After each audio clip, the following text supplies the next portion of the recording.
saya ucapkan permohonan maaf pada seluruh teman-teman wartawan, baik cetak dan TV dan semuanya online, sebagai mitra kami dalam membawa kebaikan, ya, mengedukasi masyarakat dengan berita-berita baik, sehingga saya yakin dan percaya maksud baik teman-teman semua ini adalah sangat penting untuk kami apresiasi. Saya tidak perlu menjelaskan untuk apa, saya yakin dan percaya sudah tahu kenapa ada konferensi pers ataukah semacam media komunikasi pada hari ini untuk mengklarifikasi. Ya, saya betul-betul mengatakan ini suatu hal yang saya nggak tahu salahnya di mana, tapi yang jelas setelah membuat kami juga kelabakan menjelaskan kepada semua pihak tentang berita, judul berita yang sebenarnya tidak benar. Ya. Judul berita tidak benar itu karena yang disebutkan adalah 7 profesor mundur, ya.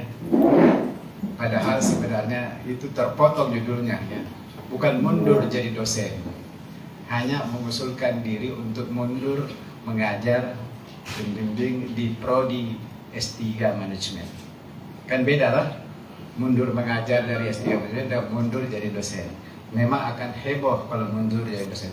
Saya tolong sekali lagi, tidak ada lagi judul yang dipotong-potong, karena itu membuat arti yang sangat berbeda.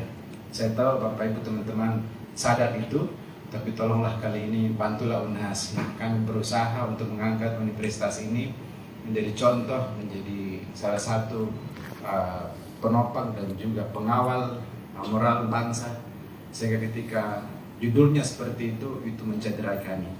Mohon sekali lagi teman-teman meluruskan berita itu, bukan untuk supaya kami bersih namanya, tapi supaya kami tidak terfitnah hanya dengan judul yang salah. Jadi bukan 7 guru besar mundur jadi dosen atau hanya mundur, tambahkanlah itu kalau ternyata bukan mundur jadi dosen, tapi hanya mundur untuk mengajar di S3. Walaupun Bapak Ibu teman-teman pasti tahu bahwa mundur jadi dosen itu adalah hak. Boleh orang mundur jadi dosen, boleh. Tapi mundur untuk mengajar itu tidak boleh, karena itu adalah penugasan pimpinan. Semua yang menjadi dosen itu adalah ada organisasinya, ada kadepnya, ada dekannya, di atasnya ada wakil rektor, ada rektor. Sehingga mundur untuk menjalankan tugasnya untuk mengajar sebenarnya itu tidak boleh. Tapi memungkinkan untuk berdiskusi dengan pimpinannya bahwa saya sudah tidak bisa lagi mengajar karena saya sibuk dan sebagainya, atau ada hal prinsip yang menurut dia mungkin tidak cocok lagi mengajar di situ. Itu boleh. Tapi judulnya tolong diklarifikasi. Saya mau tegaskan dulu, apakah itu belum jelas kira-kira? Pertanyaan itu, Pak? Iya. Apakah mundur jadi dosen itu tidak jelas bahwa itu salah? Supaya kita tidak lagi membuat adanya misinformasi, Pak, pertamanya. Begitu ya. Ketika persoalan itu bergulir, iya.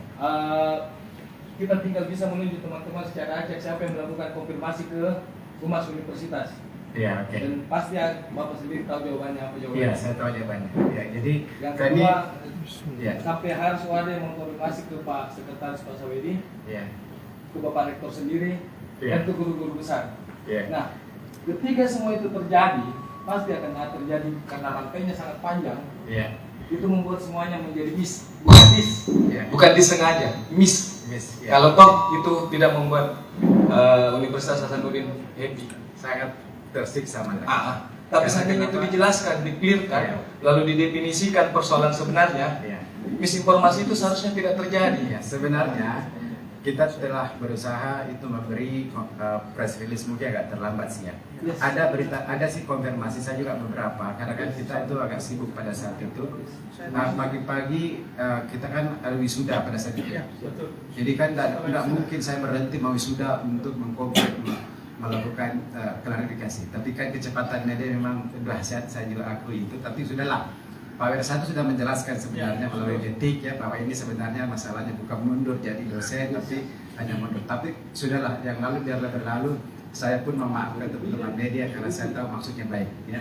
Maksudnya baik supaya universitas yang dicintainya ini jangan sampai ada hal yang tidak bagus terjadi. Masa 7 si guru besar rame-rame mundur, padahal bukan mundur jadi dosen, hanya mundur mengajar. Bahwa ada konflik di ekonomi kami akui bahwa itu terjadi, dan kami terus berusaha untuk mencari solusi. Itu secara internal kami lakukan. Sudah ada proses pertemuan antar dekan dengan Guru besar sebenarnya pada malam hari itu juga sudah ada titik terang, oke, ke depan kita seperti apa, dan itu biasalah dalam suatu rumah tangga ya, ada perbedaan prinsip, ada perbedaan persepsi, itu juga biasa ya.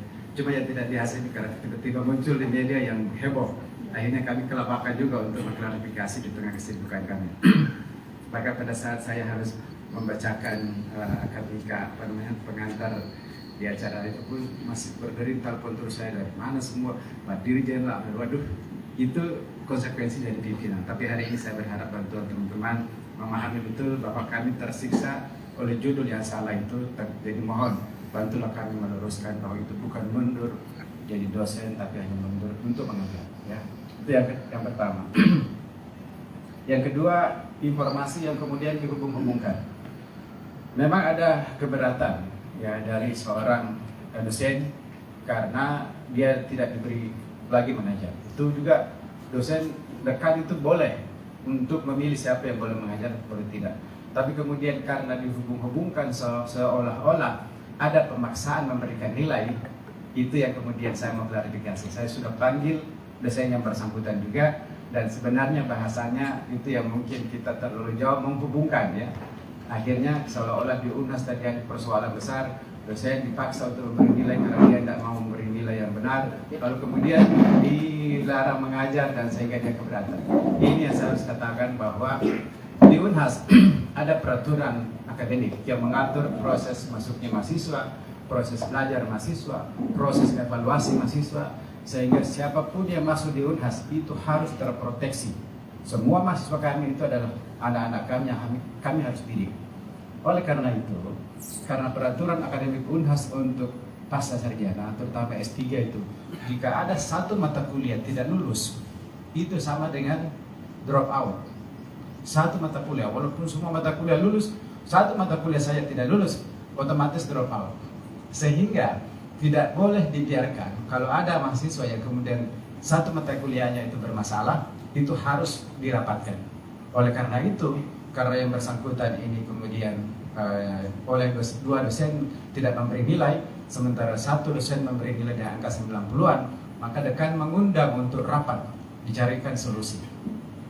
Adalah wajar dan saya minta memang setiap pimpinan untuk melihat anak-anak kita ini sebagai bagian dari orang yang harus kita bina. Sehingga tidak boleh dibiarkan kemudian ada dosen yang juga punya hak untuk memberi nilai, tapi tidak ada kejelasan untuk diberi peluang untuk remedial lah, untuk perbaikan lah. Kan sudah pernah di sebagian besar mahasiswa. Kalau di S1 tidak lulus, bolehlah mengulang. Persoalannya, kalau S3 tidak lulus, itu drop out. Sehingga mereka harus terproteksi dalam suatu rapat. Apa yang terjadi? Dua dosen itu ngotot, tetap tidak mau memberi nilai. Pertanyaannya, apakah kemudian dekan bisa memaksa? No, tetap tidak lulus. Dan itu sampai akhir dia tidak lulus.